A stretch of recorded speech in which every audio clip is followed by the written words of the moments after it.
आज मैं भारत के महामहिम राष्ट्रपति महोदय, भारत के माननीय प्रधानमंत्री महोदय एवं भारत के माननीय सभी मंत्रीगण एवं सभी जनता तथा उत्तराखंड के माननीय मुख्यमंत्री महोदय, आज मैं आपको ऐसी प्राकृतिक जो आपदाएं हैं, जो प्राकृतिक आपदाएं प्रतीत हो रही हैं, जो घटित हो रही हैं, जैसे जमीन फट रही है, बादल फट रहा है, बाढ़, भूकंप आदि आ रहा है, ऐसी सभी प्राकृतिक शक्तियों को की जो मैंने खोज की है, ऐसी खोज जो 22 वर्ष में पूरी हुई है, मैं ऐसी खोज के बारे में आपको बता रहा हूँ।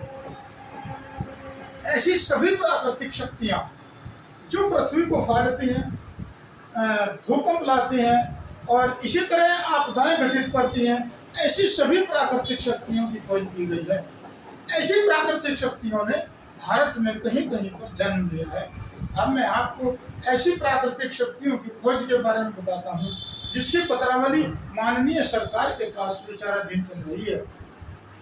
ऐसी सभी प्राकृतिक शक्तियां जो अंतरिक्ष में हमारे अंतरिक्ष में विराजमान है, ऐसी सभी प्राकृतिक शक्तियां काल रूप होती हैं जिनकी आज तक किसी भी वैज्ञानिक ने खोज नहीं की है। मैं आपको बताता हूं कि भारत के पुराण, महाभारत, रामायण और भारत के जितने भी धार्मिक ग्रंथ हैं, उन सभी का अध्ययन करने के पश्चात, उन सभी की गहराई से अवलोकन करने के पश्चात मैंने अंतरिक्ष की उस मॉनिटरिंग पावर की, उस महाशक्ति की खोज की है जो पृथ्वी को फाड़ देती है, समुद्र को फाड़ देती है और जो काल रूप है। ऐसी प्राकृतिक शक्ति भारत में भिन्न भिन्न रूपों में जो इधर उधर जो है उत्पन्न हुई है, और ऐसी प्राकृतिक शक्तियों के बारे में मैं आज आपको बता रहा हूँ। भारत की पुराण आज मैं आपको दिखा रहा हूँ कि भारत के जितने भी धार्मिक ग्रंथ हैं, 18 पुराण हैं, विष्णु पुराण, ब्रह्म पुराण, शिव पुराण आदि और भागवत गीता, भागवत रहस्य, मैं सभी के बारे में आपको आज बता रहा हूँ कि भारत के जितने भी धार्मिक ग्रंथ हैं, जितने भी पुराण हैं, उन सभी का अध्ययन करने के पश्चात, उन सभी का अवलोकन करने के पश्चात, आज 22 वर्षों के पश्चात मैंने अंतरिक्ष की ऐसी मॉनिटरिंग पावर की खोज की है, ऐसी महाशक्ति की खोज की है जो पृथ्वी पर आपदाएं घटित कर रही है। ऐसी प्राकृतिक शक्ति काल रूप होती है। काल का मतलब होता है किसी को मारना, मृत्यु कर देना। काल किसी भी ऐसी किसी से मोह नहीं करता है, काल से किसी को दोस्ती नहीं होती है। अगर कोई प्राकृतिक शक्ति किसी आदमी के हृदय पर आघात करे तो उसको हार्ट अटैक हो जाएगा। चलते हुए वाहन पर यदि प्राकृतिक शक्ति का आघात हो जाता है तो एक्सीडेंट हो जाता है। मैं आपको आज पुराण के माध्यम से ये जो मैं आपको किताब दिखा रहा हूँ, ये पुराण है, और इन पुराणों में से, इन किताबों में से अध्ययन के पश्चात मैंने प्रकृति की उस मॉनिटरिंग पावर को, उस महाशक्ति को, उसको उसकी खोज की है, उसकी मैंने पहचान की है जो पृथ्वी पर भूकंप और आपदाओं को जन्म दे रही है। अब मैं आपको ये विष्णु पुराण में मैं आपको दिखाना चाहता हूँ। अब आपको एक बहुत ही मैं विचित्र बात ये बताना चाहता हूँ कि हमारे जितने भी ग्रंथ हैं, भारत के जो ग्रंथ हैं, वो बड़े पुण्य ग्रंथ हैं, बहुत ही पूज्य हैं, क्योंकि ऐसी शक्तियों की उत्पत्ति भारत में बार बार हुई है। मैं आगे आपको अगली वीडियो में बताऊंगा कि भारत में ऐसी शक्तियां कहाँ कहाँ पर उत्पन्न हुई हैं। मैं आज आपको ये बताना चाहता हूँ कि भारत बहुत ही अच्छा, भाग्यशाली और बहुत ही धनी, भाग्य से धनी देश है, क्योंकि भारत में प्राकृतिक शक्तियों की उत्पत्ति बार बार हुई है। बार बार ऐसी शक्तियां किसी न किसी रूप में भारत में आती रही हैं अंतरिक्ष से और अंतरिक्ष में जाती रही हैं। इन सभी ग्रंथों का अध्ययन करने के बाद 4 वेद, ऋग्वेद, यजुर्वेद, सामवेद और अथर्ववेद और 18 पुराण, जो 18 पुराण हैं हमारी, जो ये मैं आपको सबसे पहले दिखाता हूँ, ये जो है विष्णु पुराण है, ब्रह्म पुराण है, शिव पुराण आदि हैं और जो देवी पुराण है, इसी प्रकार के 18 पुराण हैं। इन सभी का अध्ययन में मैंने जो है रुचि करके 22 वर्षों में उस महाशक्ति को खोज निकाला है जो सभी संसार में जो है भूकंप ला रही है, ज्वालामुखी फाड़ रही है, बादल को फाड़ रही है। अब मैं आपको, आप ये कहेंगे कि आप मैं इसमें दिखाना चाहता हूँ कि इसमें पुराण में जो ये विष्णु पुराण है, पृथ्वी के भौगोलिक वर्णन किया गया है। पृथ्वी के भूगोल, उसके पहाड़, जल और भौगोलिक पर्यावरण का इसके अंदर वर्णन आया है, पुराण के अंदर वर्णन हुआ है। अब जब पुराण के अंदर वर्णन हुआ है तो फिर कहीं ना कहीं तो सच्चाई जरूर है।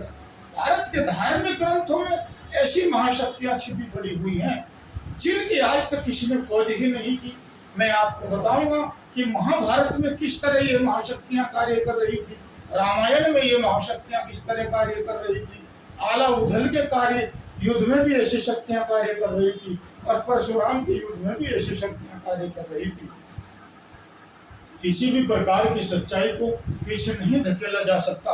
अब आपको मैं दिखाता हूं कि आप धीरे धीरे मैं आपको दिखा रहा हूं कि ये महाशक्तियां किस तरह कार्य करती हैं। चलो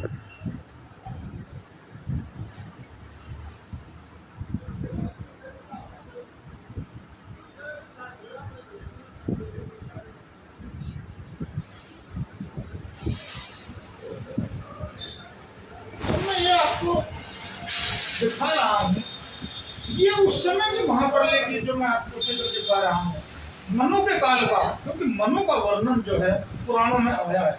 लगभग सभी पुराणों में मनु का वर्णन हुआ है और मनु को जो पुराण है हमारी उसमें पुराण, उसमें मनु को जो है उसमें दिखाया गया है। तो अब मैं आपको दिखाना चाहता हूँ कि ये जो इस तरह की जो ये रोशनी होती है, ये हमारी जो है एक प्राकृतिक शक्तियां होती हैं। ये सभी प्राकृतिक शक्तियां देव रूप भी होती हैं और काल रूप भी होती हैं। एक प्राकृतिक शक्ति के अनेक रूप हो सकते हैं। जैसे कि जब हम किसी भी प्राकृतिक शक्ति की पूजा करते हैं तो वह देवता के रूप होती है, फिर वही प्राकृतिक शक्ति काल का रूप धारण भी करती है। इसलिए प्राकृतिक शक्तियों को मैंने बताया है कि दो रूप उसके पाए जाते हैं, एक देव रूप और एक काल रूप।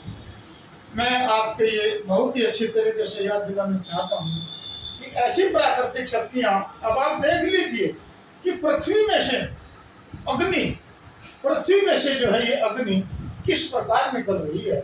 आप इस अग्नि को अच्छी प्रकार से देख सकते हैं।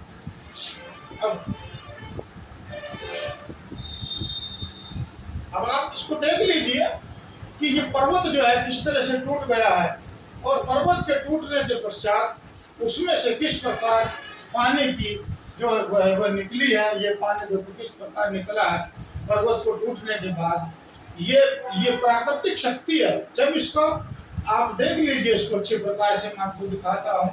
ये विष्णु पुराण से लिया गया है, विष्णु पुराण। और जब भी कोई प्राकृतिक शक्ति, जब अगर हम किसी प्राकृतिक शक्ति का पृथ्वी पर छोड़ दें तो पृथ्वी को फाड़ देती है, अगर उसको मकान पर छोड़ दें तो मकान को फाड़ देगी, अगर ऐसी प्राकृतिक शक्ति को हम पेड़ पर छोड़ दें तो पेड़ को तोड़ देगी या उसको फूंक देगी। आपने देखा होगा कि आप कहते हैं कि विद्युत जो आकाशीय विद्युत होती है, आकाशीय विद्युत पेड़ पर गिरती है, या तो पेड़ फूंक जाता है या वह टूटकर नीचे गिर जाता है। अभी मैं आपको ये भी ध्यान दिलाना चाहूंगा कि 22 वर्षों में जिस चीज की खोज की गई है वह एक अंतरिक्ष की प्राकृतिक महाशक्तियों की खोज की गई है। महाशक्तियों की खोज करते करते मुझे 22 वर्षों का समय बीत चुका है आज भी, और मेरी खोज जो है वो लगभग पूर्ण हो चुकी है, जिसकी पत्रावली सरकार के पास विचाराधीन चल रही है। मैंने माननीय सरकार से निवेदन किया था कि मुझको वैज्ञानिक उपकरणों की जरूरत है।